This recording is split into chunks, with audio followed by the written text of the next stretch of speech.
Mahigit 100 pasyente ng leptospirosis ang ginagamot ngayon sa National Kidney and Transplant Institute at sa San Lazaro Hospital. Sa San Lazaro, kailangan nang i-refer sa ibang ospital ang mga pasyente kung dapat silang mag-dialysis. Saksi, si Maki Pulido. Sa dami ng pasyenteng may leptospirosis sa San Lazaro Hospital sa Maynila, nagkukulang na ang mga doktor at nurse. Kung madadagdagan pa ang mga pasyente, kailangan nang i-refer sa ibang ospital ang mga dapat magpa-dialysis. 4 lang kasi ang dialysis machine ng ospital. Ang aming pong mga gamot pang dialysis, naubos na rin po, na kailangan pong emergency purchase.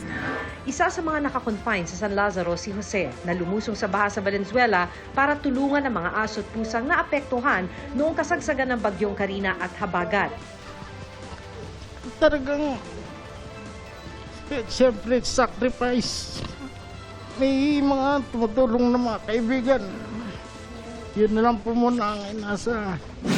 Kabilang si Jose sa 59 na nakakonfine sa San Lazaro dahil sa leptospirosis. 37 pasyente ang malala ang kondisyon. 3 kaso ng severe lepto ang nasawi nitong linggo. Yung isa is 3 araw na po siyang walang ihi, so very late na po yun. Yung isa naman po, hindi po, na-delay po kasi ayaw din ng family, ayaw po nalang magpa-dialysis. So mostly po, ang burden po is yung delay hospital consult. Sa National Kidney and Transplant Institute sa Quezon City, 67 ang naka-admit dahil sa leptospirosis. Panawagan ng NKTI sa DOH at mga pampublikong ospital, dagdag na nurse. OT na raw ang ilang staff para tugunan ang pangangailangan ng mga pasyente. Actually, we're already referring patients now since yesterday. So I think nakalipat na tayo, natanggap na ng Tala Hospital ng 10 patients. Because itong hospitals kung saan tayo naglilipat ng pasyente, kailangan may dialysis capability. So kailangan meron silang facilities.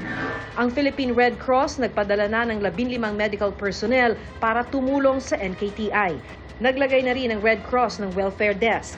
Kaya kung hindi raw maiwasang lumusong sa baha, tiyaking makainom agad ng antibiotic na doxycycline na makukuha sa Barangay Health Center. Kung magkasintomas naman tulad ng lagnat at pananakit ng kalamnan pagkatapos lumusong sa baha, huwag daw itong hintayin lumala. Kasi nabibigyan natin sila ng lunas at nabibigyan natin sila ng antibiotic na ang mga kanilang karamdaman hindi po pumupunta sa moderate or sa severe type.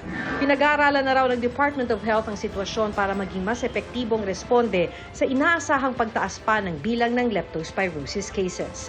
Para sa GMA Integrated News, Maki Pulido ang inyong saksi.